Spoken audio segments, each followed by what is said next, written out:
Bismillah. Assalamualaikum warahmatullahi wabarakatuh.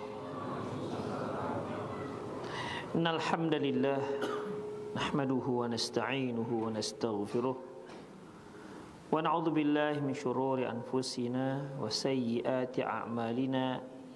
May yahdihillahu fahuwal muhtad wa may yudlil falan tajida lahu waliyyan mursyida.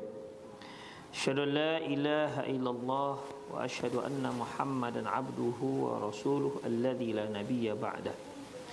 Wa qala Allah subhanahu wa ta'ala, ya ayyuhalladzina amanu taqullaha haqqa tuqatih wa la tamutunna illa wa antum muslimun. Ya ayyuhalladzina amanu taqullaha wa qulu qawlan sadida yuslih lakum a'malakum wa yaghfir lakum dhunubakum wa may yuti'illaha wa rasulahu faqad faza fawzan 'azima. Ya ayyuhan nasu taqu rabbakumul ladzi khalaqakum min nafsin wahidah wa khalaqa minha zawjaha wa batha minhuma rijalan katsiran wa nisaa'a wattaqullaha alladzi tasaaluna bihi wal arham innallaha kana 'alaikum raqibah. Amma ba'du, inna astaqal hadithi kitabullah wa khairal hadi hadi Muhammad sallallahu alaihi wasallam wa syarral umur muhdatsatuha wa kullu muhdatsatin bid'ah wa kullu bid'atin dhalalah wa kullu dhalalatin finnar. Ikhwah rahimallahu wa iyyakum. Alhamdulillah kembali kita bertemu dalam pengajian Kitabut Tauhid. Kita ambil dari sari dari kitab syarah Kitabut Tauhid yang ditulis oleh Dr. Firanda Andirja, di mana ikhwah kita masuk pada bab yang ke-32. Qaulullahi ta'ala, firman Allah Ta'ala, wa 'alallahi fatawakkalu in kuntum mu'minin. Dan bertawakallah kalian kepada Allah jika kalian memang orang-orang yang beriman. Ikhwah rahimanallahu wa iyyakum, sebagaimana yang lalu di bab ke-31 ya. Di bab ke-31 kita membahas masalah terkait dengan masalah khauf, yaitu rasa takut pada Allah Subhanahu wa taala. Ini merupakan satu amalan hati. Kemudian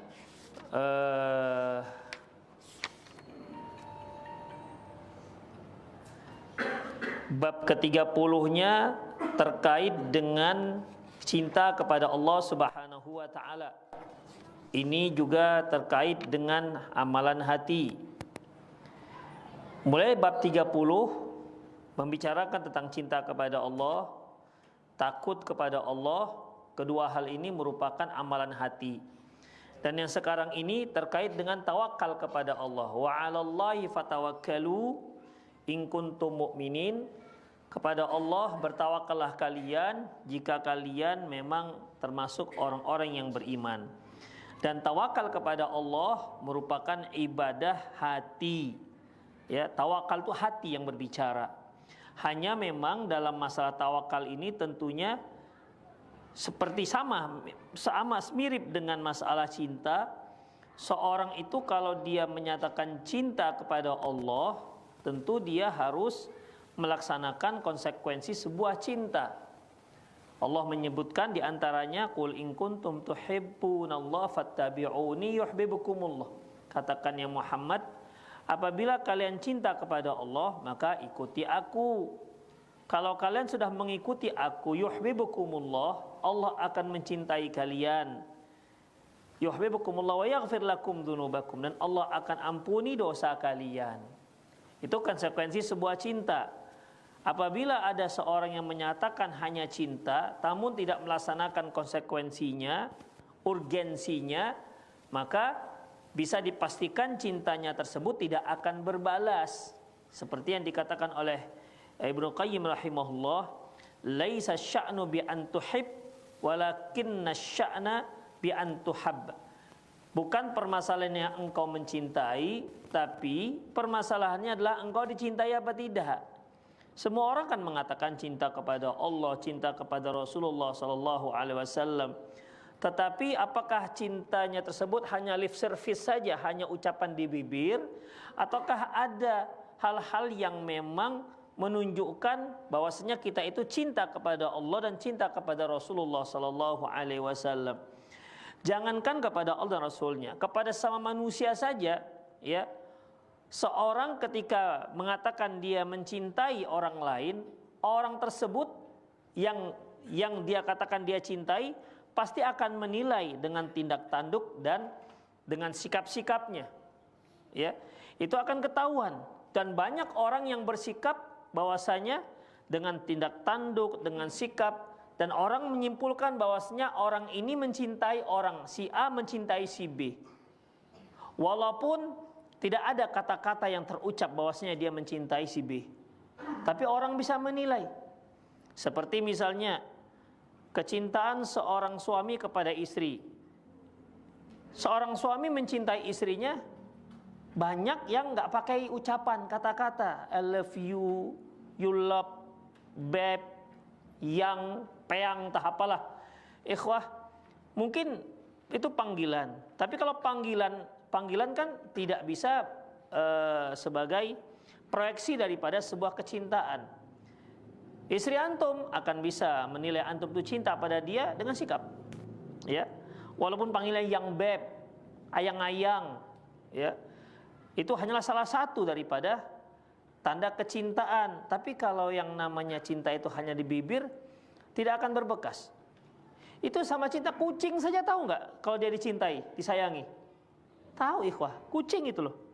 Kucing, ya, dia tahu kita sayang apa tidak, dan dia tahu kalau kita marah apa tidak. Makanya kucing yang dia tahu kalau kita marah, dia nggak berani masuk ke rumah.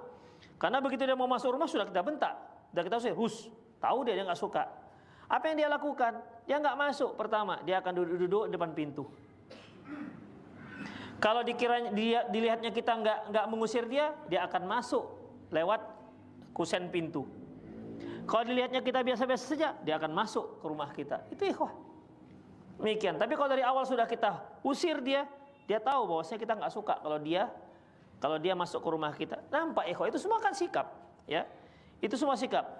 Coba kalau seandainya antum ketemu kucing di depan pagar rumah, antum elus-elus, ngikut dia sampai ke dapur.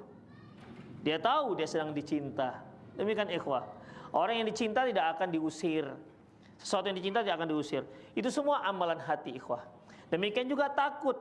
Orang yang takut itu kan nampak ikhwah. Ya. Seorang kalau takut dengan orang lain, saya tuh takut dengan antum, tapi nantang. Ya, nantang. Kenapa? Saya tuh takut loh. Pukul kan mau. Maka nggak mungkin begitu ikhwah. Orang kalau takut nampak dari ekspresi wajah, nampak dari sikapnya tidak tanduk. Seperti misalnya ketika antum menegur istri, kemudian nampak dia takut apa tidak? Kalau dia nggak takut, apa kira-kira yang dia lakukan?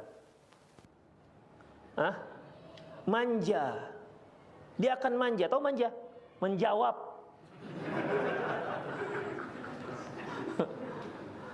Demikian ikhwah. Jadi nampak dia itu takut apa tidak. Demikian. Antum beritahu, dia akan menjawab. Antum melotot, dia lebih besar lagi melototnya. Tandanya dia tidak takut. Jadi ikhwah, walaupun dia dibilang, ih saya nggak takut, gak usah diucapkan, kita tahu dia itu nggak takut.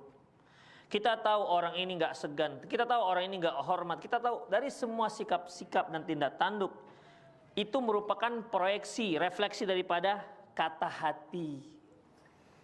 Refleksi daripada kata hati. Demikian ikhwah, cinta, takut itu merupakan perbuatan hati. Termasuk yang akan kita pelajari yaitu tawakal.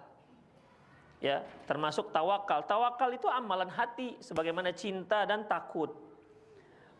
Ikhwah rahimanallahu wa iyyakum. Ya. Oleh karena itu ikhwah rahimanallahu wa iyyakum, Allah Subhanahu wa taala firman dalam surat Hud ayat 88, alaihi tawakkaltu wa ilaihi unib. Kepadanya aku bertawakal dan kepadanya aku kembali. Karena ikhwah, tawakal ini kan merupakan salah satu jenis ibadah. Ketika seorang tidak akan bertawakal kepada Allah kalau dia tidak mengakui akan keesaan Allah, tidak mengakui akan kekuasaan Allah, tidak mengakui akan kemaha tadaburnya Allah. Tidak akan mungkin dia bisa tawakal. Karena misalnya begini, kita membuat sebuah keputusan. Kita membuat sebuah keputusan, kita akan melakukan ini dengan target seperti ini, ya. Karena ikhwah, kalau manusia itu nggak punya nggak punya target, dia perjalanan hidupnya itu akan ngambang, ikhwah. Ya, perjalanan itu hidupnya akan ngambang. Maka cobalah antum buat target hidup antum apa? Untuk target dunia dan target akhirat. Ngaji juga selalu saya target. Kalau enggak hanya hadir 15 tahun ya gitu aja, jiping, ngaji kuping. Ya. Dengar orang tertawa, kita tertawa, orang sedih, kita sedih, tapi sampai di situ saja. Demikian ikhwah, sampai di situ saja. Apakah ada peningkatan keilmuan, apakah ada peningkatan amalan soleh? Sebenarnya itu harus ditargetkan, seharusnya begitu, seharusnya. Nggak usah jauh-jauh seperti misalnya menghafal Quran. Coba, karena nggak targetnya aja, jadi ya gitu-gitu aja. Apa yang sudah hafal ya gitu aja. Antum punya target, misalnya ada yang punya target baca kitab ya, baca kitab. Kenapa dia mulai bisa sedikit-sedikit? Kan ada target. Kenapa bisa ngapal, bertambah hafal sedikit-sedikit? Kan ada target. Tapi kalau nggak ada target, ya segitu-segitu aja. Demikian ikhwah. Dengan ada target, hadaf, orang Arab bilang hadaf, kita berusaha untuk menuju ke arah sana. Dan kita bisa lebih semangat, apalagi target ini kita bareng-barengkan dengan teman-teman yang lain. Gimana target kita tahun ini begini? Oke, siap. Dengan adanya bersama kawan seiring sejalan, ta'awun albir taqwa, insyaallah target itu. Setelah ada target, kita berupaya, barulah yang namanya tawakal, ikhwah. Ya, tawakal. Seorang tidak akan mungkin bertawakal kepada Allah kecuali kalau dia meyakini bahwasanya Allah itu yang maha tahu. Ya, kalau seandainya kita sudah berusaha ternyata target tak sampai, maka itulah yang dikatakan takdir Allah. Ya, itu target Allah. Makanya orang nggak akan bisa bertawakal kepada Allah kalau dia tidak meyakini bahwasanya Allah itu maha berkuasa. Gimana dia bersandar kepada Allah? Kita tawakal kepada Allah, kita sandarkan diri kita kepada Allah. Tapi Allah itu nggak maha berkuasa, ya nggak akan mungkin dia bisa bertawakal kepada Allah Subhanahu wa taala. Tawakal ini ikhwah, kita serahkan urusannya kepada Allah. Misalnya nih, kita mau mengurus sebuah surat lah. Ya mungkin surat penting atau apalah namanya, ngurus perkara-perkara yang yang formal lah, terkait dengan apalah kita nggak tahu, izin apalah kita nggak tahu, ya. Kemudian kita nggak pandai untuk mengurus surat-surat ini misalnya, tapi kita tahu ada orang yang ahli, maka kita serahkanlah pengurusan surat-surat ini kepada orang yang ahli. Maka kita sedang mentawakalkan, artinya menyerahkan urusan ini kepada orang yang ahli. Tentu setelah kita yakin orang ini ahli. Demikian, nggak akan mungkin kita menyerahkan satu urusan kepada seseorang yang dia itu tidak ahli. Dia tahu dia nggak ahli. Misalnya nih, saya membangun WC, memugar WC, dari WC jongkok ke WC duduk, nggak akan mungkin saya ambil buatkan ya WC saya. Dia bongkar, hancur WC saya. Kenapa? Dia nggak ahlinya. Setelah saya tahu dia ahlilah, baru saya serahkan urusan ini. Itu namanya tawakal. Kita mentawakal, menyerahkan urusan kita. Setelah kita cari yang menurut kita, kadang-kadang kan error, ikhwah. Informasi kan kadang-kadang error. Setelah kita berusaha inilah, akhirnya kita buat satu kesimpulan, ini orang yang ahli. Demikian ikhwah, ini orang yang ahli. Kita serahkan, ternyata tidak ahli, berarti itu sudah takdir.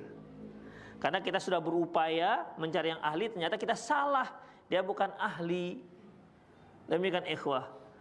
Ternyata yang kita inginkan berubah dari WC jongkok ke duduk, dia buat WC diri. Bisa aja ikhwah, pipisnya pipis berdiri. Demikian, loh kok begini Pak? Loh tadi, akhirnya begitu ikhwah, sudah jadi masalahnya. Kenapa? Dia bukan ahli, ya, dia bukan ahli. Makanya ikhwah, seorang tidak akan mungkin bertawakal kepada Allah kecuali dia yakin Allah itu maha berkuasa. Dia yakin Allah itu maha pengatur segala sesuatu yang terbaik. Al khair khiratullah. Yang terbaik itu adalah yang pilihan Allah Subhanahu wa taala. Makanya wa alai tawakkaltu, dan kepadanya lah aku bertawakal.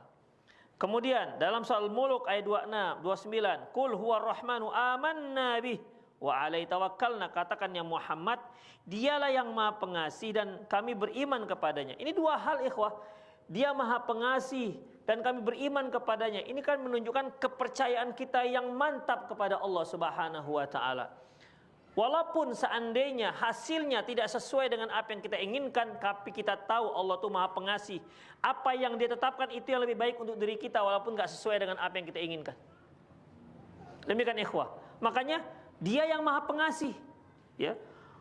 Huwa Rahman, dia maha pengasih. Amanna bihi, dan kami beriman kepada Allah, dan dia memang maha pengasih, kami beriman pada Allah.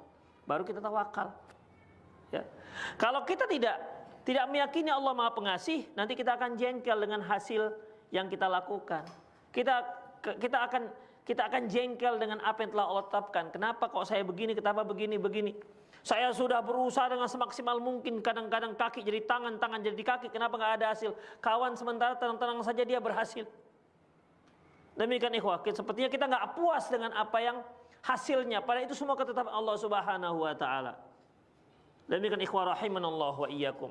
Ya, jadi nggak mungkin kita bertawakal kepada Allah kalau kita nggak beriman, kalau kita nggak meyakini Allah itu maha pengasih, kalau kita nggak meyakini Allah itu maha berkuasa, kalau kita nggak meyakini Allah itu maha mengetahui segalanya, apa yang terbaik untuk diri kita.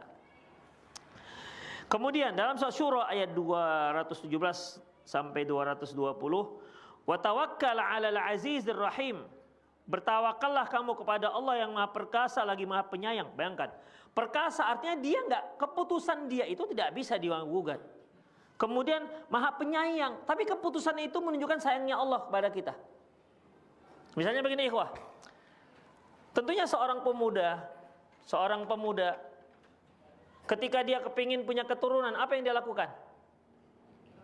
Menikah, dia cari pasangan, ya.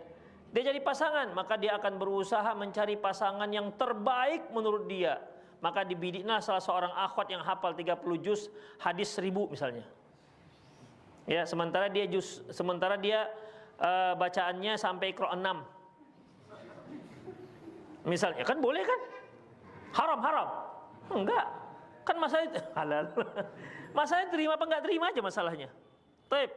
Kemudian diupayakan begini, ternyata tak diterima. Misalnya tidak diterima, mungkin si akhwat merasa tak sekufu. Itu ikhwah. Maka kita katakan, kita jangan jengkel. Kenapa? Karena itu keputusan yang terbaik. Keputusan terbaik untuk kita.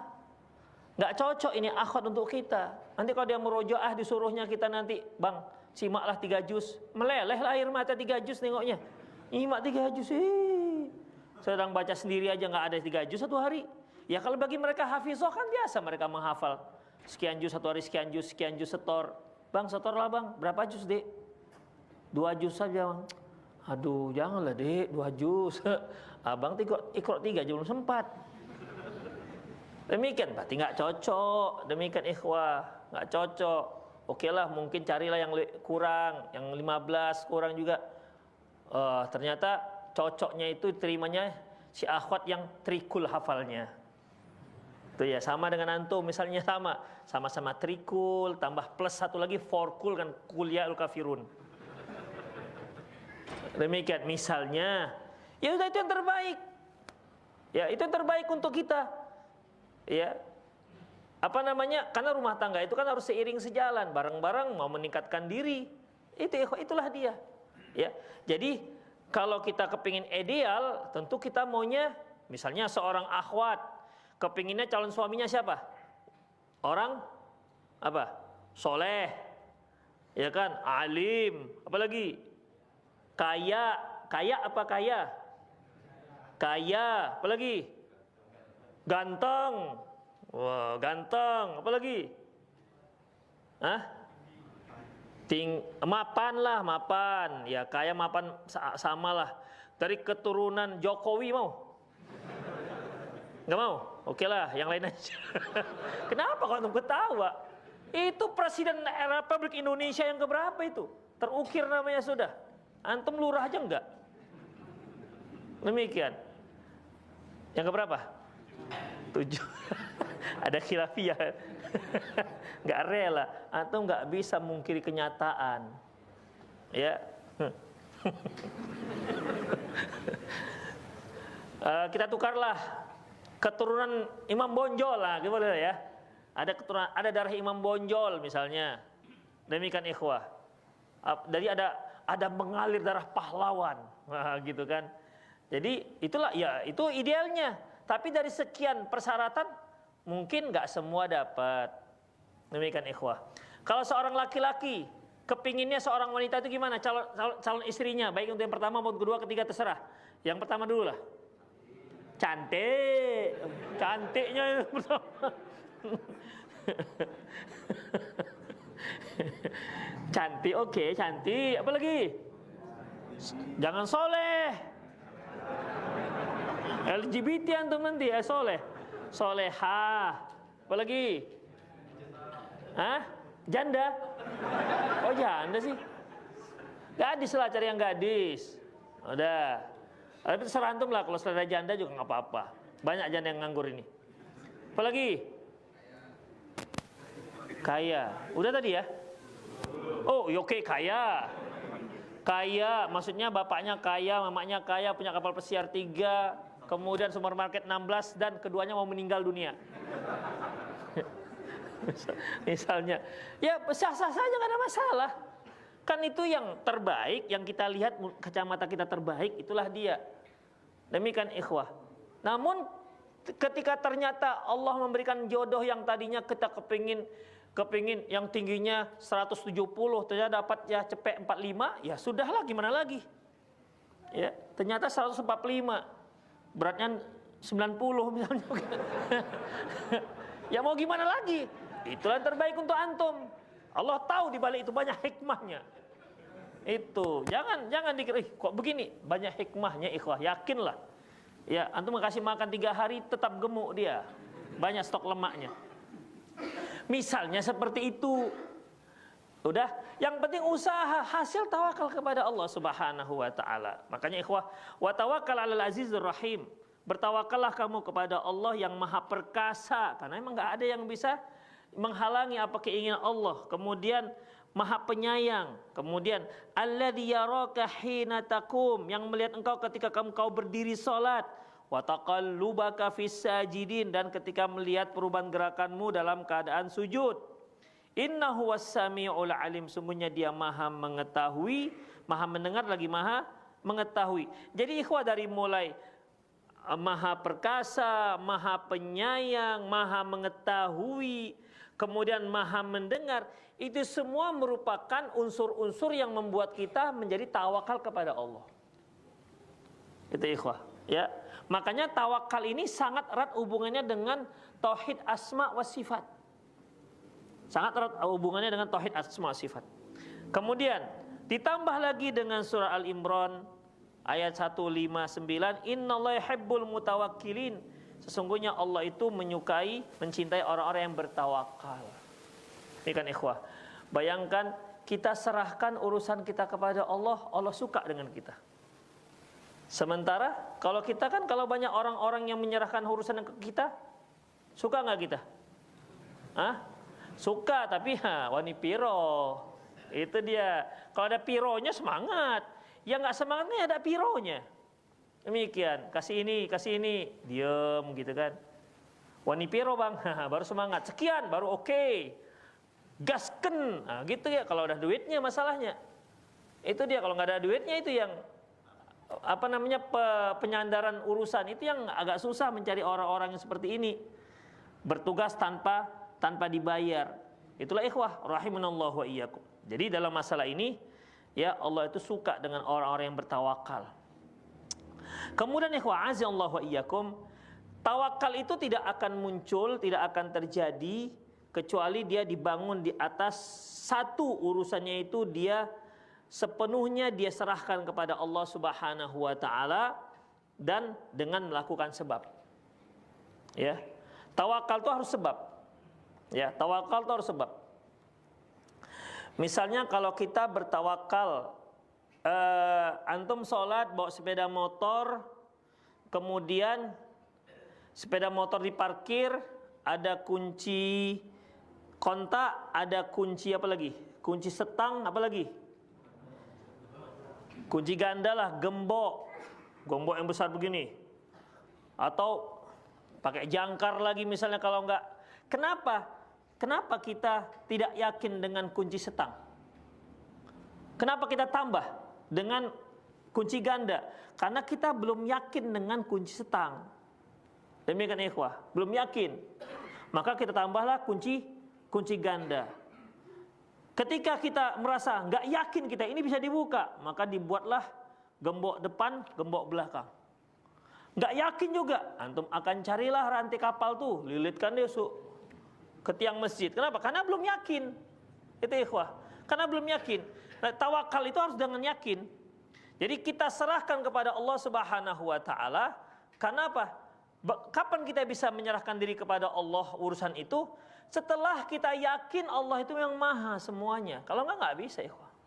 Ya. Kalau enggak nanti betul enggak ini ya? Betul enggak ya? Betul enggak ya? Demikian ikhwah.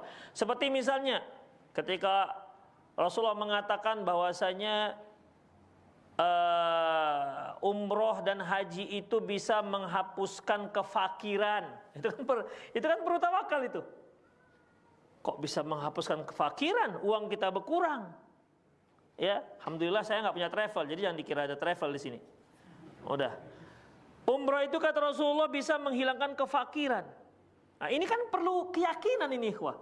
Sehingga kita mengeluarkan uang kita ya untuk melakukan ibadah umroh yang kata Rasulullah akan menghilangkan kefakiran, dan kita yakin dengan berita Rasulullah SAW. Kalau enggak jadi. Rasulullah pernah mengatakan bahasanya mana qasa amalul abdi bisadaqah, bahwasanya harta seorang hamba tidak akan berkurang dengan sedekah. Ini kalau nggak ada keyakinan yang full dengan Allah Subhanahu wa taala, yakin dengan berita Rasulullah SAW, nggak jadi ikhwah. Nggak akan jadi. Ketika kita mau berikan, kata Rasulullah, tidak akan berkurang harta seorang hamba. Aku berinfak 2.000, berarti berkurang 2.000. Ada demikian ikhwah. Kan logikanya begitu. Ya, manusia biasanya lebih cenderung melihat itu secara zahir. Sementara masalah kita di agama Islam ini banyak masalah itu masalah yang batin, masalah-masalah yang kita tuh perlu keimanan yang kuat untuk itu. Demikian ikhwah. Makanya beriman kepada Allah. Siapa yang pernah melihat Allah? Tak pernah. Beriman kepada siapa lagi? Malaikat-malaikat. Ada antum yang melihat malaikat? Atau ada yang pernah melihat malaikat maut? Enggak ada. Beriman kepada Rasul. Ini masalah gaib juga, udah lewat Rasul. Beriman kepada kitab-kitab, itulah yang sekarang masih ada dengan kita yang benar. Beriman kepada takdir baik, takdir buruk, beriman kepada hari akhirat, itu semua gaib ikhwah. Itu semua butuh kepercayaan, butuh keyakinan. Ya, butuh keyakinan. Kalau enggak, kita akan menjadi orang-orang yang materialis. Ya, yang materialis akhirnya menjadi bakhil, menjadi orientalis. Yang materialis ini ikhwah, ketika saya berikan, apa yang saya dapatkan? Begitu ikhwah, jadinya begitu. Ketika saya berikan, saya dapatkan apa? Kalau kira-kira saya dapatkan lebih banyak, oke saya berikan. Kalau enggak, maka saya enggak berikan. Kalau ini bicara masalah surga kan enggak bisa. Kata Rasulullah SAW, seperti man bana masjidan kama fazil qatat banallahu lahu baitan fil jannah. Barang siapa yang membangun masjid walaupun hanya sebesar sarang burung, maka Allah akan berikan dia satu rumah di surga. Ini kok nggak keyakinan mana bisa? Demikian ikhwah, masa sih sarang burung, berapa sarang burung ikhwah? Harganya Nggak tahu. Sangkar burung lah, sangkar burung. Sampai 10.000. Hah? Ada yang kecil. Paling kecil berapa? 10. Itu yang burung pipit-pipit itu ya? Yang 2 hari dipelihara mati dia biasanya. Demikian ikhwah. Oke lah. Maka Allah akan bangunkan satu rumah di surga. Logika kita ya nggak masuk. Loh, 10.000. Masa bisa terbangun surga? Ah, begitu ikhwah. Ya, nggak akan bisa. Itu kalau nggak yakin nggak bisa. Ya, jadi dalam masalah ini rahmanallahu wa iyyakum, untuk bertawakal sepenuhnya kita harus kita serahkan semuanya kepada Allah Subhanahu wa taala, dan itu tidak akan mungkin kecuali dengan kita percaya 100%. Kalau nggak bisa tawakal. Seperti yang kita katakan tadi. Kita nggak bisa menjaga sepeda motor kita 24 jam. Kita perlu kerja, kita perlu diparkir, kita perlu sholat, kita parkir. Maka kita gunakanlah beberapa alat yang bisa kita percaya tidak akan bisa dibobol oleh maling. Kan gitu dia. Kan kita percaya. Ada nggak antum buat gembok ganda, kunci ganda? Sudah kunci setang, kemudian udah kunci kontak, kunci setang, kemudian tambah gembok. Gemboknya gembok koper. Taruh di jari-jari. Ada yang percaya gembok koper taruh di jari-jari itu bisa minimal memperlambat gerakan maling? Nggak bisa. Nggak bisa. Pasti yang yang kita perhatikan apa? Gembok yang kuat. Itu ikhwah. Itulah dia. Ya. Demikian juga ketika kita serahkan urusan kita kepada Allah Subhanahu wa taala. Kemudian ikhwah rahimanallahu wa iyyakum. Sa'id bin Jubair mengatakan at-tawakkal jima'ul iman. Tawakal itu merupakan keimanan yang utuh. Wahab bin Munabbih mengatakan ghayatul quswa at-tawakkul. Tujuan paling tinggi adalah tawakal kepada Allah. Hasan al-Basri berkata, inna tawakkul al-'abdi 'ala rabbih ay ya'lama anna Allah wathiqatuhu. Sesungguhnya rasa tawakal seorang hamba kepada Allah adalah pengetahuan dan keyakinan dia bahwa Allah lah yang dapat Allah lah tempat dia bertumpu dan kepercayaannya. Itu ikhwah. Ya. Kemudian yang kedua terkait dengan husnuzon. Jadi ketika kita menyerahkan urusan kita kepada Allah, pertama kita harus percaya, yang kedua kita harus berbaik sangka. Itu ikhwah. Harus berbaik sangka. Demikian ikhwah rahimanallahu wa iyyakum. Kemudian yang berikutnya yang kedua yaitu harus ada sebab. Kalau kita mau tawakal kepada Allah Subhanahu wa taala, kita harus lakukan sebab. Bukan orang yang bertawakal kalau dia nggak melaksanakan sebab. Seperti ikhwah ketika Nabi Yakub alaihissalam, ya, ketika Nabi Yakub alaihissalam berkata kepada anak-anaknya, kan Nabi Yusuf alaihissalam itu mengundang semua keluarga-keluarganya, abang-abangnya, ipar-iparnya semua untuk hijrah ke Mesir. Ya, hijrah ke Mesir. Seperti yang sudah sama-sama kita ketahui, orang-orang Palestina ini kan orang yang putih-putih. Beda dengan orang Mesir. Orang Mesir itu seperti kita. Warnanya itu seperti kita. Jadi wa'azallahu wa iyyakum, ibaratnya berapa saudaranya Nabi Yusuf? 11. Kan yang masuk bukan hanya 11. Alhamdulillah. Ya, jadi bayangkan jalan masuk ke Jalan Jati ini 11 orang bule. Gimana? Tentu jadi pusat perhatian. Siapa ini bule nyasar ini? Demikian, pasti jadi perhatian. Karena orangnya beda. Beda antum 11 jalan di sini, orang nggak peduli. Itu ikhwah, orang kitanya itu. Demikian ikhwah. Tapi kalau ada orang yang beda kulit, beda wajah, yang nggak biasanya, itu akan jadi pusat perhatian orang.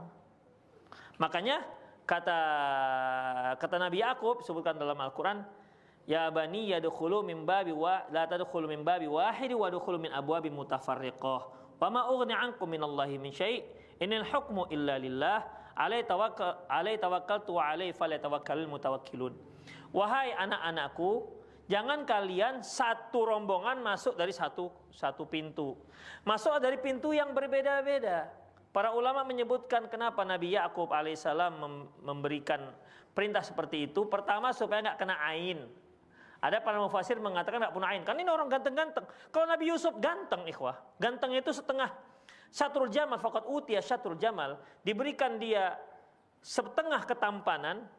Jadi ketampanan, kecantikan di dunia ini satu, setengah diberikan ke Nabi Yusuf, setengah lagi bagi-bagian ke kita lah. Ada yang dapat dikit, alhamdulillah lah kadarnya. Nah, demikian. Itulah dia.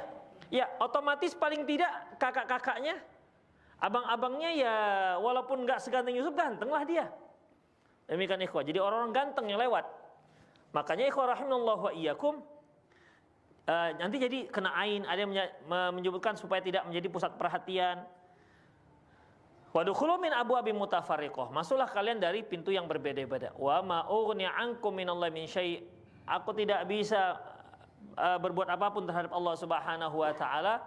Inil hukmu illa lillah. Hukum itu hanya milik Allah. Alaihi tawakkaltu wa alaihi falyatawakkalul mutawakkilun. Kepada Allah lah aku bertawakal dan hendaklah kepada Allah orang-orang mukmin itu bertawakal kepada Allah. Artinya berusaha untuk menghindari sebuah kerugian. Itu ikhwah. Jadi ada usaha, jangan masuk dari pintu yang sama. Itu namanya usaha. Ya, itu namanya usaha. Seorang laki-laki yang jomblo, kepingin dia punya anak, tentu dia harus mencari pendamping. Setelah dia dapat pendamping, maka barulah dia ada usaha untuk punya keturunan. Itu caranya. Gak ada cara lain. Gak ada cara lain. Walaupun ada beberapa cara-cara sekarang ini, dengan cara gak pakai kawin bisa punya anak, dengan cara bayi tabung lah bisa ikhwah. Bahkan bisa dari cloning. Bisa. Tubuh kita selnya berapa kromosomnya? Saya ingat 36. Wah, kebanyakan tuh 36. Hah? 32 atau 24? Anggaplah itu ya. Ya. 32. Kromosom itu totalnya sekitar 46 kalau saya tidak salah ya. Udah, dan itu separuh dari ibu, separuh dari ayah.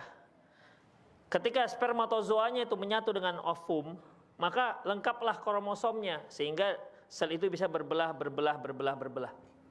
Tetapi ikhwah, sel telur itu bisa diambil, sebagian kromosom itu bisa diambil dari tulang punggung, dari sumsum tulang belakang, bisa juga dari sel payudara. Demikian ikhwah. Jadi sumbernya satu dari satu orang. Makanya nanti anaknya persis seperti ibunya. Kenapa anak kita ini beda-beda dengan kita? Kenapa? Karena dua manusia bersatu. Demikian. Antum yang kelingnya, istri yang putihnya, jadilah kopi susu dia. Demikian. Ada yang mirip ayahnya, ada yang mirip ibunya, ada yang putihnya seperti ayahnya, ada yang hitamnya seperti ibunya atau sebaliknya. Ada yang warnanya seperti ayahnya, wajahnya seperti ibunya. Demikian ikhwah. Jadi ada yang tingginya seperti ibunya, pendeknya seperti ayahnya. Ya nggak mungkin tinggi pendek ya. Ada demikian. Kenapa? Dua sel ya XY-nya itu bersatu, gennya itu bersatu. Demikian. Ada dengan cara cloning dan itu sempat berhasil. Ia digunakan ke kambing. Persis seperti induknya karena berasal dari satu makhluk. Demikian ikhwah. Tapi kan ini tidak dibolehkan dalam Islam, haram hukumnya, dan dunia juga telah melarang cloning seperti ini. Demikian ikhwah. Jadi dalam masalah ini, ketika dia ingin seorang yang jomblo saya kepingin keturunan saya jangan seperti saya lah hitamnya misalnya. Saya kepingin kalau keturunan saya itu kepingin agar dia putih, kemudian putihnya tidak hitam seperti saya dan tidak pendek seperti saya. Apa yang dilakukan? Cari pasangan yang di mana?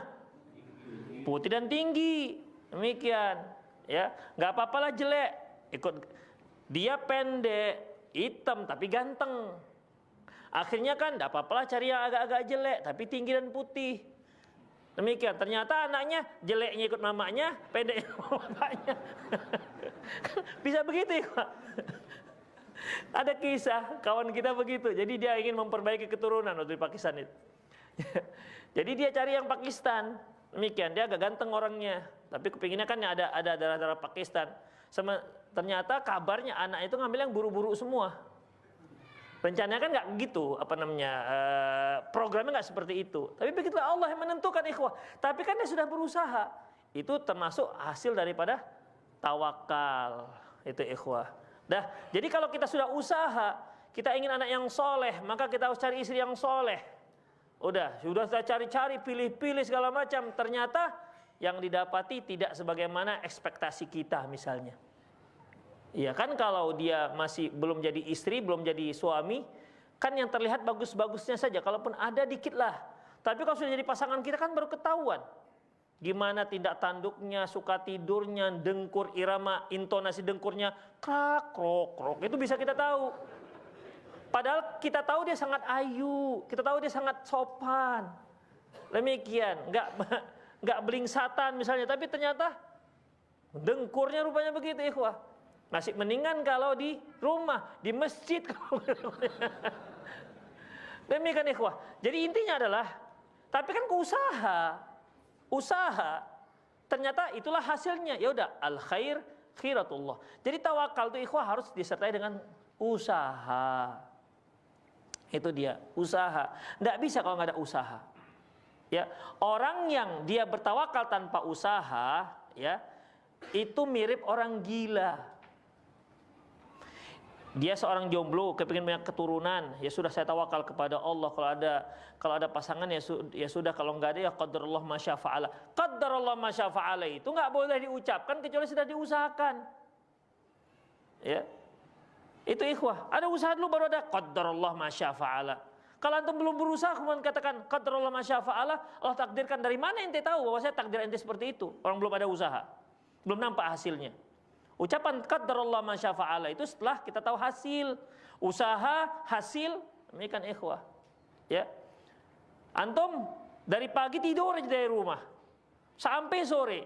Bang, apa hari ini rezeki kita berapa, Bang? Enggak ada, di qadarullah masyafa'ala. Tokokan aja kan balok itu. Kalau seperti itu. Orang dari pagi tidur gimana dapat rezekinya?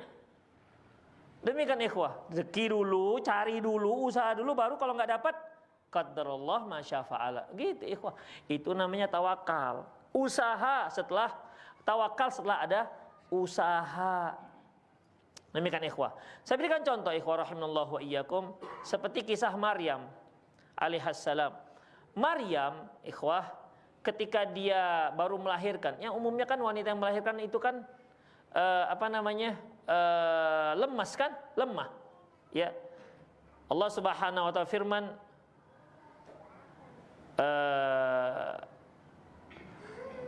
fa'aja'ahal makhadu ila jiz'in nakhlah. Akhirnya masa melahirkan pun sudah dekat, maka dia pun bersandar di pohon kurma. Qalat ya laitani mittu qabla hadza wa kuntu nasyam mansiya. Wahai seandainya aku meninggal sebelum ini dan aku menjadi orang yang dilupakan. Karena permasalahannya dia hamil tanpa ada ayah, dan itu sulit dipahami orang. Demikian ikhwah. Kalau ada antum misalnya punya teman perempuan, kemudian pulang-pulang bawa anak, mana ayahnya? Ini manhajnya Maryam alaihissalam. Begitu bisa diterima? Enggak akan ada yang bisa diterima ikhwah. Demikian juga yang dikhawatirkan Maryam. Masalahnya bukan hanya dia. Kalau seandainya seorang punya ayah bejat, preman, kemudian ibu pun suka pergaulan enggak jelas, kemudian anaknya melahirkan tanpa ayah, orang maklum. Tapi ini ikhwah, ayahnya orang terhormat, seorang soleh, bahkan keturunan Nabi, kok bisa anaknya seperti ini? Dia juga mengkhawatirkan bukan hanya dirinya, tapi mencoreng nama baik keluarga Nabi. Zakaria yang memberikan beliau fakaffalaha Zakaria. Zakaria memberikan santunan kepada Maryam alaihissalam. Maryam dari keluarga Imron, Ali Imron, sampai sebutkan nama Quran Ali Imron, keluarga Imron, menunjukkan bahwasanya ini keluarga yang luar biasa hebatnya. Ibunya pun disebutkan dalam Al-Quran. Anaknya disebutkan. Terus kalau tiba-tiba punya anak tanpa ayah, ini bukan hanya dia yang mencoreng, bukan hanya tercoreng nama baik dia, tapi nama baik satu keluarga itu kan tercoreng. Makanya ikhwah, kalau ada orang maling, umumnya malingnya di mana? Kampung orang, nggak kampung dia. Kalau kampung dia, oh nak fulan, oh kakeknya fulan, semua kena. Demikian. Kalaupun kakeknya ustadz, percuma kakeknya ustadz, tapi cucunya maling. Kan jauh tuh kan antara kakek dengan cucu.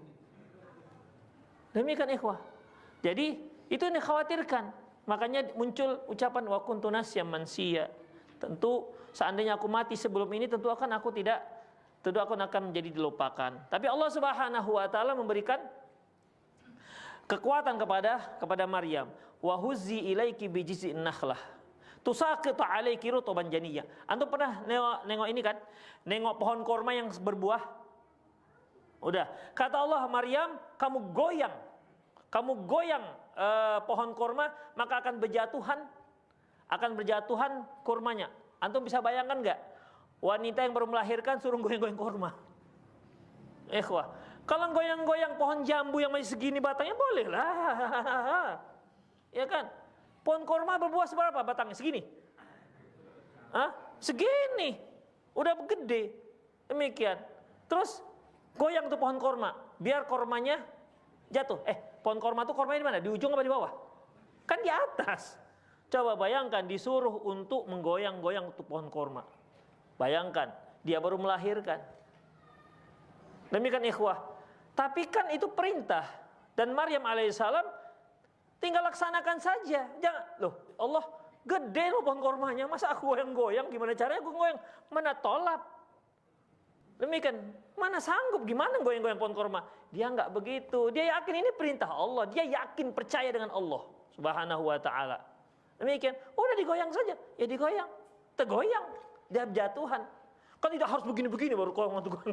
Kan begitu kan? Demikian. Ya takdir Allah Subhanahu wa ta'ala. Sesuatu yang perintahnya kadang-kadang nggak masuk akal kan? Nggak masuk akal Maryam, tapi kan dia percaya. Udah ini dia percaya, ini tawakal pada Allah. Allah suruh dia untuk menggoyangnya, sudah goyang saja. Mau bergoyang nggak bergoyang terserah. Yang penting Allah sudah menyuruh seperti itu dan digoyanglah oleh Maryam. Tergoyang, kemudian berjatuhanlah korma. Itu namanya usaha. Ya, itu namanya usaha. Demikian ikhwah rahimanallahu wa iyyakum. Itulah dia. Namanya tawakal. Hasil itu hanya kepada Allah Subhanahu wa taala. Hasil hanya bisa kita serahkan pada Allah. Hanya saja kita harus iringan dengan usaha. Usaha dulu baru kemudian tawakal pada Allah. Ini kita nih kurban hari Jumat nih. 20 berapa ekor? 22 ekor. Enggak tahu nih gimana ceritanya. Ya udah kita maksimalkan saja. Mau enggak terpotong semua mau gimana lagi? Iya kan? Mau komplain, suruh dia potong sendiri. Gimana? Yang penting panitia itu berusaha, antum bantu. Yang berkorban tuh membantu. Jangan hanya nengok-nengok dari jauh. Yang penting dapat 3 kilo daging khusus, 3 bungkus. Jazakallah khairat. Datangnya sore, tinggal pembagian. Demikian ikhwah. Ya panitia hanya bisa membantu semaksimal mungkin. Menata, menertibkan. Hasilnya tawakal pada Allah. Targetnya asar dah dibagi. Ternyata asar masih berapa ekor misalnya? Janganlah. Selesailah asar. Nah, insya Allah targetnya asar selesai. Demikian ikhwah. Tapi apakah pasti selesai? Kita nggak tahu lah itu hasil. Yang penting kita berusaha dulu. Hari Jumat gitu kan ikhwah. Panitia berusaha di tanggal 10 supaya dapat pahalanya lebih besar dibandingkan tanggal 11. Karena 10 hari di awal bulan Dzulhijjah. Itu akhirnya tawakal pada Allah. Mau gimana lagi hasilnya? Ya, itu ikhwah. Itu namanya tawakal. Harus ada hasil. Harus ada usaha. Hasilnya kita serahkan pada Allah. Itu namanya tawakal. Usaha dulu baru kita tawakal pada Allah Subhanahu wa taala. Baik, itu saja. Ada yang mau bertanya? Silakan. Iya. Silakan, Pak. Takbiran. Ya. Saya dengar ada yang takbiran itu lafaz Allah ada yang 2 kali, ada yang 3 kali. Dan kemudian ada lagi tambahan takbir mana ikut Wallahu a'lam bishawab. Ikhwan, mengenai takbiran, Rasulullah SAW, para sahabat meriwayatkan bahwasanya Rasulullah itu takbiran, bertakbir, ya, bertakbir untuk Idul Adha, untuk 10 hari di awal Dzulhijjah. Rasulullah katakan fa'akthiru fihi at-takbir wa tahlil wa tahmid. Perbanyak takbir, tahlil dan tahmid. Demikian ikhwah. Hanya seperti itu disebutkan. Tapi apa lafaznya? Apakah takbirnya 3 kali atau 2 kali atau 4 kali? Setahu saya tidak ada hadis yang sahih lafaz khusus takbiran dari Rasulullah Sallallahu Alaihi Wasallam. Dari Rasulullah ya. Adapun dari sahabat, ada diriwayatkan dari Ibnu Abbas, dari Hudzaifah bin Yaman, dan dari Abu Mas'ud. Tiga sahabat ini beda-beda takbirannya. Ya, tiga sahabat ini beda-beda takbirannya. Ada yang 2 kali Allahu Akbar, la ilallahu akbar.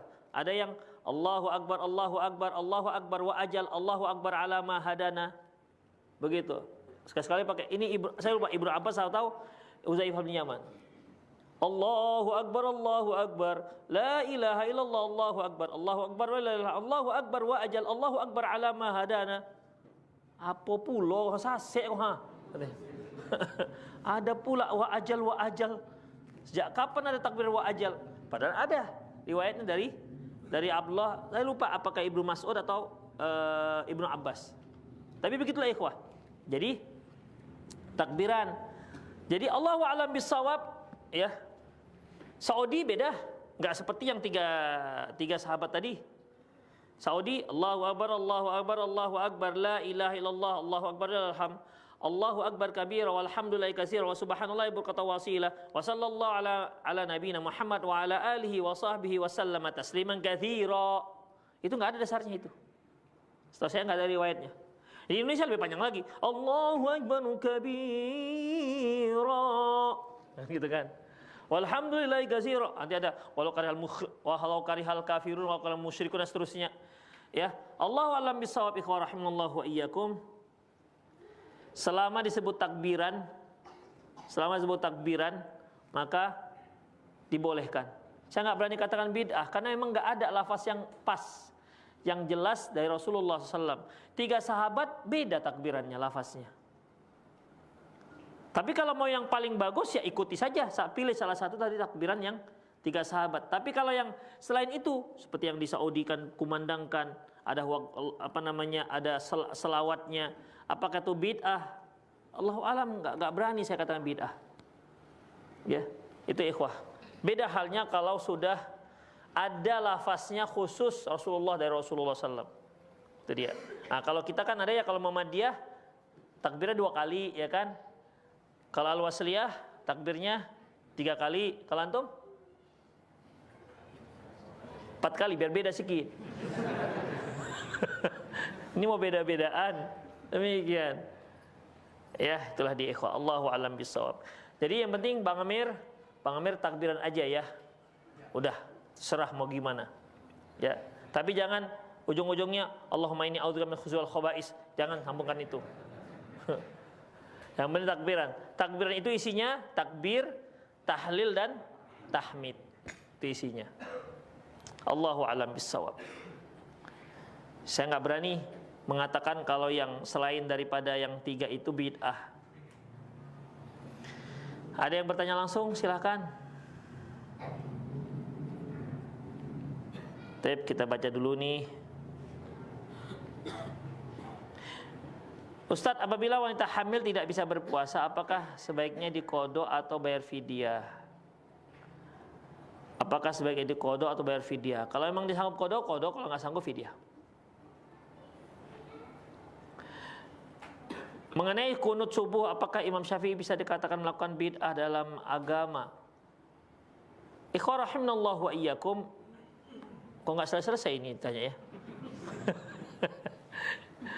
Ikhwah, Syekh Profesor Dr. Ibrahim Urwahili menyebutkan bahwasanya kunut subuh itu ada 3 versi. Pertama yang mengatakan sunnah muakkad, yang kedua mengatakan khilafiyah, yang ketiga mengatakan bahwasanya itu bid'ah. Saya lupa sahabat atau tabi'in mengatakan ketika ditanya oleh oleh anaknya tentang masa kunut subuh. Apa katanya? Ya bunayya innahu muhdas. Wahai ananda, itu bid'ah. Demikian ikhwah. Jadi ya, kalau yang melihat tidak ada dalilnya, ya, pandangan dalil, berarti dia meyakini bahwasanya yang dilakukan oleh Imam Syafi'i itu bid'ah. Dan itu biasa saja, nggak ada masalah. Ya, yang dilakukan itu bid'ah. Oh, tapi kan itu pendapat Imam Syafi'i. Ya, walaupun pendapat Imam Syafi'i, mau gimana lagi? Itu kan yang dia yakini. Dan kita harus terima itu pendapat dia. Kalau antum menyatakan sunnah muakkad, ya sudah.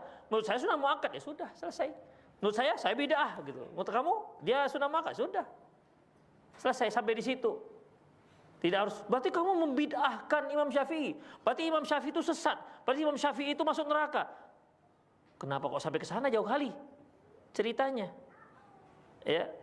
Demikian ikhwah. Memang Allah mengatakan kullu bid'atin dhalalah wa kullu dhalalatin finnar. Setiap bid'ah itu sesat dan setiap yang sesat itu neraka. Tapi kan menjustifikasi orangnya yang melakukan itu masuk neraka itu kan berat ikhwah. Seperti ayatul munafik salasan, idza haddasa kadhiba wa idza tumina khana wa idza wa'ada akhlafa. Tanda-tanda orang munafik itu ada 3. Apabila berbicara dia berdusta, apabila dia diberi amanah dia khianati, apabila dia berjanji dia pungkiri. Kita lihat kawan kita ini ngomongnya dusta. Kalau dikasih amanah kemudian dia khianat. Kalau janji jarang yang tepat. Masih kita kan inti munafikun, pakai tanwin lagi dia bilang. Demikian. Boleh, enggak bisa ikhwah, kita enggak tahu kondisi dia bagaimana. Dia enggak menepati janji kenapa? Kita enggak tahu kan kondisinya. Demikian ikhwah. Itulah dia, ya. Jadi perbuatan bisa kalau yang meyakini bahwasanya itu bid'ah, ya sudah. Berarti dalam masalah ini menurut dia Imam Asy-Syafi'i membuat satu bid'ah. Tapi apakah masuk neraka Imam Syafi'i? Kan gitu. Demikian ikhwah. Ya, itu kan tidak bisa dikatakan dibuat kesimpulan seperti itu. Yang seperti ini yang sering dijadikan sebagai alasan penolak dakwah sunnah. Itu ikhwah, ya. Saya contohkan, Syekh Albani rahimahullah dalam kitab Syifas Shalat mengatakan bahwasanya bersedekap ketika i'tidal itu bid'atun dolalah. Syekh Albani menyebutkan bahwasanya sami Allah liman hamidah bersedekap, kata beliau dalam Syifas Shalat Albani, yaitu itu bid'atun dolalah. Sementara Syekh bin Baz mengatakan itu disunnahkan. Syekh Utsaimin, hampir seluruh ulama Saudi Arabia itu menyatakan disunnahkan. Bahkan saya pernah tanya langsung pada Profesor Sulaiman Ruhaili, Syekh Sulaiman Ruhaili, kayak ditanyakan masalah bersedekap ketika i'tidal, dia katakan dalilnya jelas. Barang siapa yang tidak meyakini, tidak mengingkari, berarti dia sedang mengingkari matahari di siang bolong, katanya. Demikian, dia meyakini itu. Jadi gimana dengan Albani? Apakah lantas memvonis Syekh bin Baz masuk neraka? Syekh Utsaimin masuk neraka? Kan nggak begitu kesimpulannya. Ya, tidak demikian kesimpulannya. Itu ikhwah. Ya. Paham nggak antum habis ini? Oke, biar jelas lah, biar. Apakah mengenai isbal pada kaki laki-laki? Ada khilafiyah para ulama. Imam Nawawi ada mengatakan bahwasanya itu adalah makruh. Ya, makruh. Tapi ikhwah rahimallahu wa iyyakum, kalau hadis-hadis yang kita kumpulkan masalah perintah untuk tidak isbal itu tidak bisa makruh. Ya, tidak bisa makruh. Kalau diancam, ya, kalau diancam dengan neraka itu nggak bisa makruh, ikhwah. Nggak bisa makruh. Ya, jadi ya saya kurang setuju dengan keputusan Imam Nawawi mengatakan itu makruh. Karena permasalahannya ikhwah rahimallahu wa iyyakum, saya berikan contoh. Seperti Umar bin Khattab melihat seorang sahabat dia isbal, dia ambil gunting, dia gunting itu kainnya. Boleh nggak kita menggunting kain orang? Apa hukumnya menggunting kain orang? Hah? Zolim, nggak boleh. Umirtu an uqatilan nas hatta yashhadu an la ilaha illallah. Aku diperintahkan untuk memerangi manusia hingga mereka bersyahadat. Fa inhum ata'u fa inhum fa in fa'alu dzalik, kalau mereka lakukan itu, fa'alu minni dima'ahum wa amwalahum, maka terjaga dariku harta mereka dan darah mereka. Jadi hukum asal harta kita itu ikhwah, hukum asalnya haram, nggak boleh kita dipakai orang lain kecuali dengan keriduan dirinya. Antum pun kalau seandainya pergi ke tempat wudhu, di situ ada sewalu, seharusnya antum harus izin. Demikian izin. Ini kadang-kadang sudah minjam nggak izin, diambil dari sini masuk sebelah sana. Iya kan, kasihan yang punya sendal mana?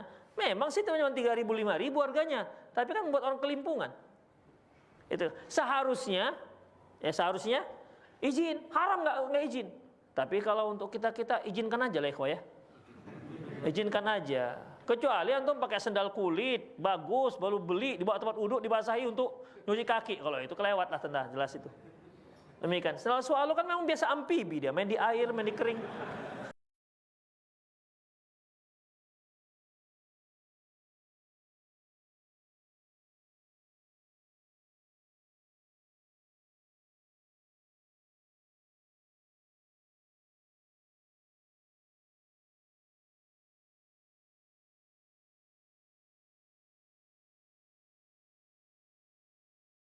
Oh usah, haram, nggak bisa. Dibuat situ, nggak ku izinkan dipakai. Udahlah kalau begitu ada. Atau kita buat ini al-'adatu muhakkamah, hukum yang tak tertulis. Kalau pakai sendal swallow dipakai untuk ke wudu itu masih diizinkan. Itu kalau kita buat begitu, kita maklumi saja. Tadi kering, kok tiba-tiba basah? Ya sudah. Kecuali kalau tadi sendalnya sendal kulit. Tadi kering, kok basah? Demikian. Itu namanya al-'adab muhakkamah. Kita ada apa tadi cerita pertama? Isbal. Taib. Umar bin Khattab motong sahabat ini, kain sahabat ini. Apa hukumnya? Motong kain orang. Haram hukumnya ikhwah. Haram, enggak dibolehkan. Kenapa Umar bin Khattab enggak nanya? Bro, sini bro. Ente yakin ini makruh atau haram? Kan nggak tanya-tanya, langsung main gunting saja. Ya, kalau dia itu makruh, nggak boleh digunting. Kalau makruh, itu nggak boleh digunting. Kenapa, ikhwah? Yang boleh digunting kalau itu haram. Itu haram, itu boleh digunting. Baru cocok dari gunting. Tapi kalau makruh nggak boleh Umar bin Khattab mengguntingnya. Jadi dari sikap para sahabat, ya, dari sikap para sahabat dan yang lain-lainnya itu. Walaupun ada memang hadis yang menunjukkan bahwasanya manjarra siyabau khuyala, barang siapa yang menjulurkan kainnya di bawah mata kaki khuyala karena sombong, maka dia begini-begini, ya. Dia diancam neraka. Ikhwah, ancaman kalau dia sombong itu ancaman neraka. Diberikan azab khusus. Tapi kalau dia nggak sombong, ya sudah, dia sudah diancam neraka.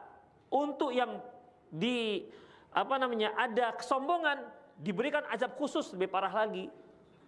Demikian ikhwah. Jadi dalam masalah ini ya kurang tepat kalau dikatakan itu makruh dari tindakan para sahabat. Ada yang menyebutkan Abu Bakar, ya, Abu Bakar itu gimana? Ikhwah, Abu Bakar itu pakai kain sarung, kemudian melorot, tapi kan ada ta'ahad tuh. Ya Rasulullah, kalau nggak aku jaga kain sarung itu selalu berada di bawah mata kaki, melorot. Kata Rasulullah, anta laisa minal khuyala, kamu enggak termasuk orang yang sombong. Demikian ikhwah, karena memang dia melorot, gimana lagi? Demikian ikhwah. Tapi kalau kita pakai celana, ketika kita buat celana, apa yang diukur? Pinggang sampai mana? Memang sampai di bawah mata kaki sengaja kan? Demikian. Kecuali sudah dibuat dari mata kaki, pinggangnya dibuat lebar. Misalnya pinggang dia 75, 120 dibuat 150. Ya melorot lah. Demikian ikhwah. Artinya kan itu nggak sengaja. Itu dia. Jadi Allahu a'lam bissawab. Khilafiyahnya di situ tapi nggak kuat. Khilafiyah yang menyatakan selain haram itu nggak kuat. Sangat tidak kuat. Banyak hal dari hadis-hadis kalau kita kumpulkan nggak bisa dikatakan makruh. Nggak bisa.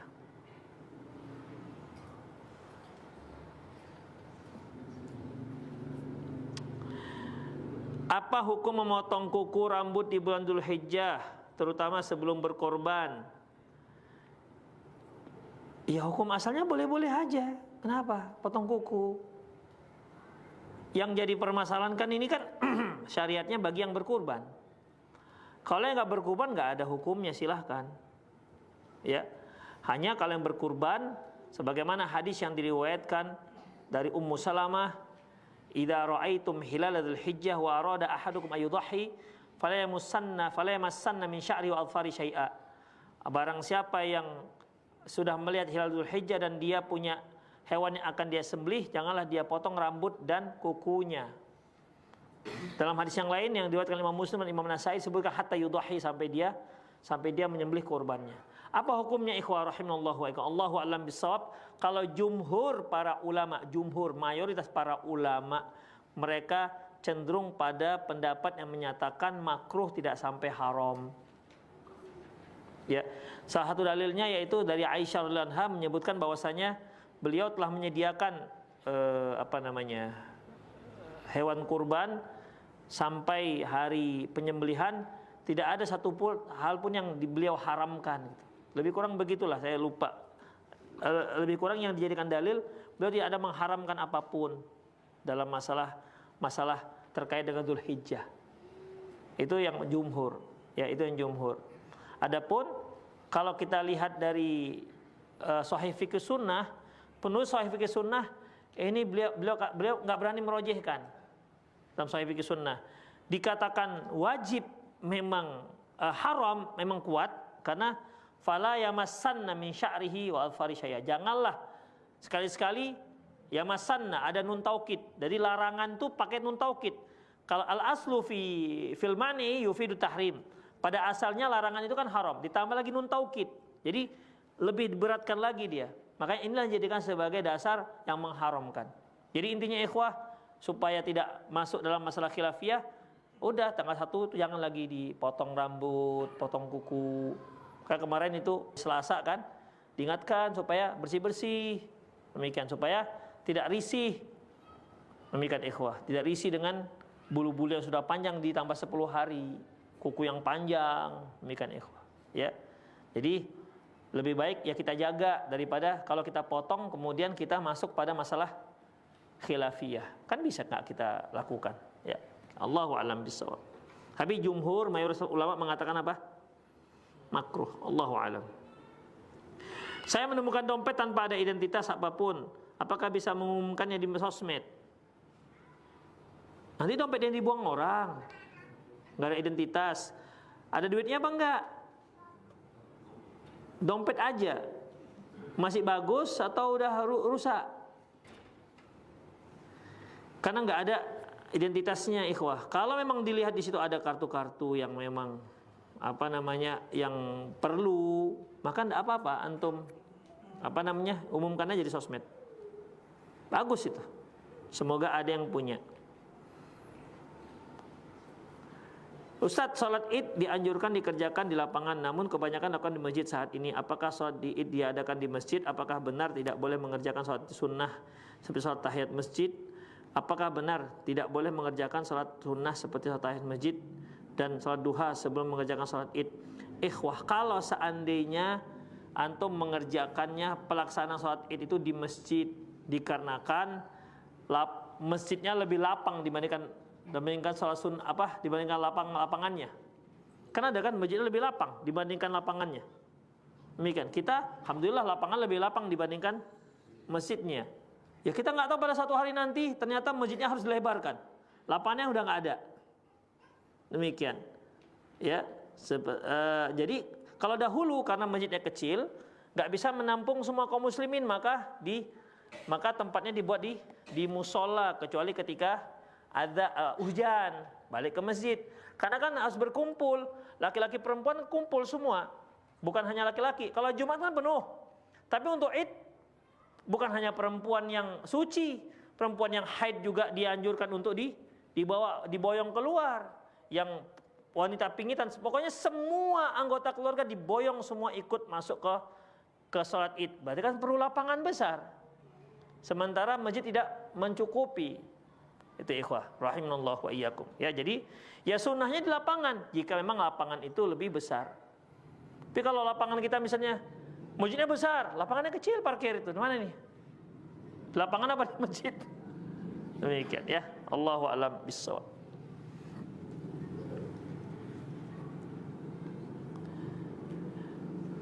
Satu lagi. Ada yang langsung? Ya. Salam. Terkait hadis Rasulullah yang menyatakan janganlah kamu mendekati rumah ibadah kaum kafir karena Allah sedang turun di situ. Jadi kan kondisinya di sini supir pengangkutan umum, Ustaz. Jadi setiap hari Ahad kan kita tahu umat Nasrani kan ke gereja. Iya. Jadi supir pengangkutan umum ini kan ya mengharapkan sewa lah dari situ kan gitu. Iya. Apa hukumnya apakah terkena larangan ini dia mengantar sewa ke gereja tadi atau sebaliknya mengambil sewa dari gereja itu untuk mau pulang? Enggak apa-apa. Enggak apa-apa. Enggak. Enggak apa-apa. Karena kan dia umum. Kan penumpang, gereja apa enggak? Kan enggak ada kan tanya kan? Ya sudah, kalau dia umum udah. Demikian. Jadi enggak ada masalah insyaallah. Karena dia umum, angkutan umum. Enggak usah ditanya. Tak menerima penumpang Kristen, jangan juga begitu.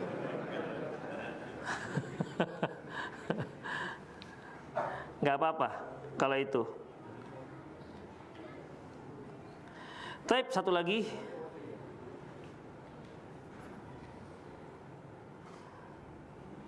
Bagaimana batas usaha kita lakukan karena ada orang yang tidak memiliki harta apapun namun dia sudah berusaha mencari tapi tidak dapat juga. Bagaimana sikap ini? Ikhwah rahimanallah wa iyyakum, ya cari, mau gimana lagi? Dia nggak punya apa-apa ya bekerja. Karena kalau kita masih hidup, rezeki pasti masih ada.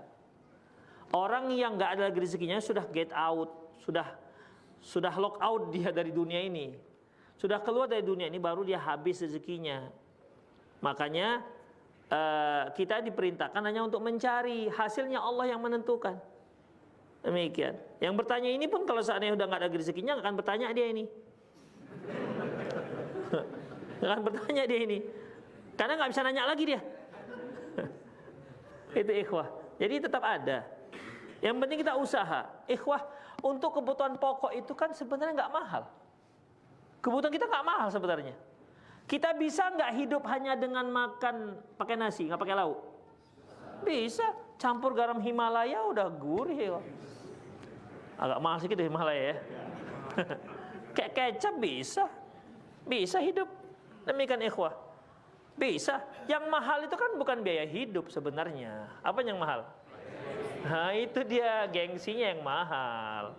Biaya hidup nggak mahal. Biaya hidup gimana? Nggak bisa kita beli beras basmati yang 70.000 sekilo. Beli yang 10.000. Beli beras skin itu, beli di Bulog sana. Demikian ikhwah. Mantap lagi kembangnya itu kan. Makan 3 sendok kenyang dibuatnya itu. Demikian. Kenapa nggak bisa? Apalagi pakaian. Ya Allah, pakaian itu kita beli di Pamela sana juga banyak yang murah-murah. Demikian. Ngapain kita beli waiter beli baju kaos yang harga 1,5 juta? Kalau 10.000 bisa dapat 3. Ya, kan bisa kan? Yang penting kan berbaju. Bukan masalah mereknya. Nggak harus di sini ada mereknya di sini. Nggak harus. Yang penting berbaju. Demikian ikhwah. Nggak harus mama ini harus beli harus Aljenah gitu. Tahu kenapa? Nggak harus. Yang penting dia bekit pakai jam tangan. Jadilah itu. Demikian ikhwah. Kalau masalah biaya hidup pokok nggak mahal. Yang mahal itu biaya gengsi. Demikian ikhwah. Listrik mahal nggak kira-kira? Ya, tergantung antum mau apa pakainya. Demikian, ya. Kalau pakainya hanya apalagi sekarang udah LED ini.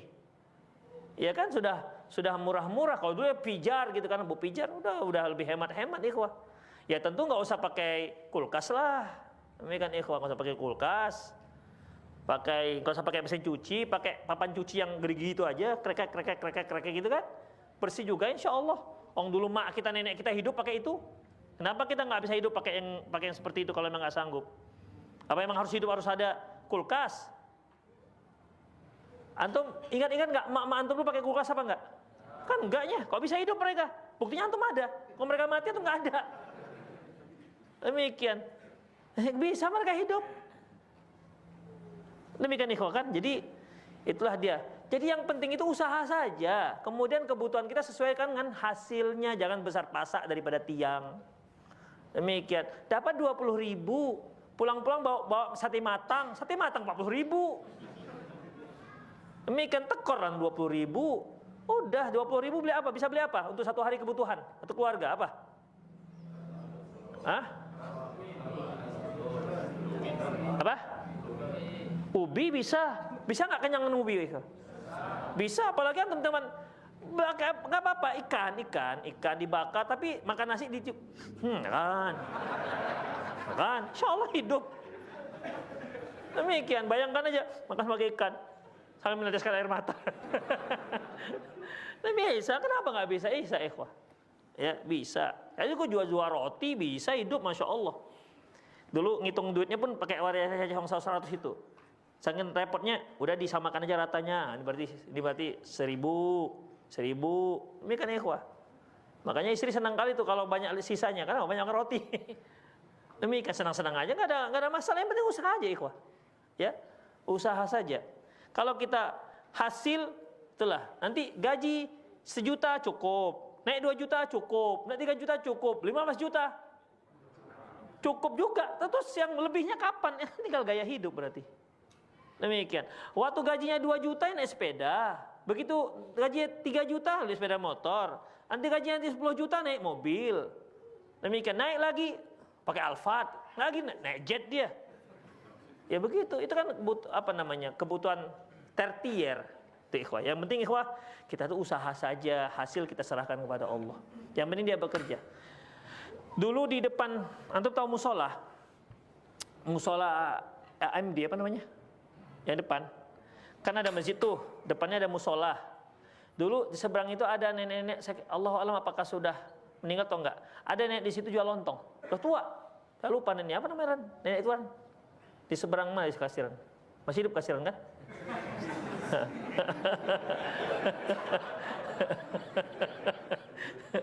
Apa nenek itu depan musola jual lontong dia dulu. Jadi, ya nek, berapa usia nek? Udah hampir 80.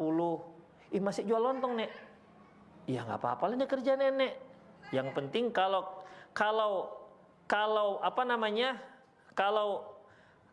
dia katakan gini, ini filosofi dia. Kalau tangan kita masih terbentang, insya Allah mulut akan masih mengunyah.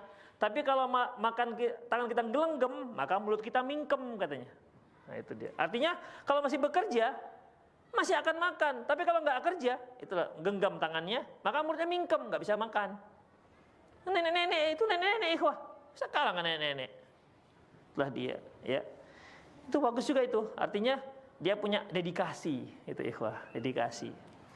Oke lah itu saja, semoga bermanfaat. Aku qouli hadza wa astaghfirullah li wa lakum. Walisal muslimin innahu wal ghafurur rahim. Subhanakallah bihamdik asyhadu an la ilaha illa anta astaghfiruka wa atubu ilaik. Wa akhir da'wana alhamdulillahi alamin. Assalamualaikum warahmatullahi wabarakatuh.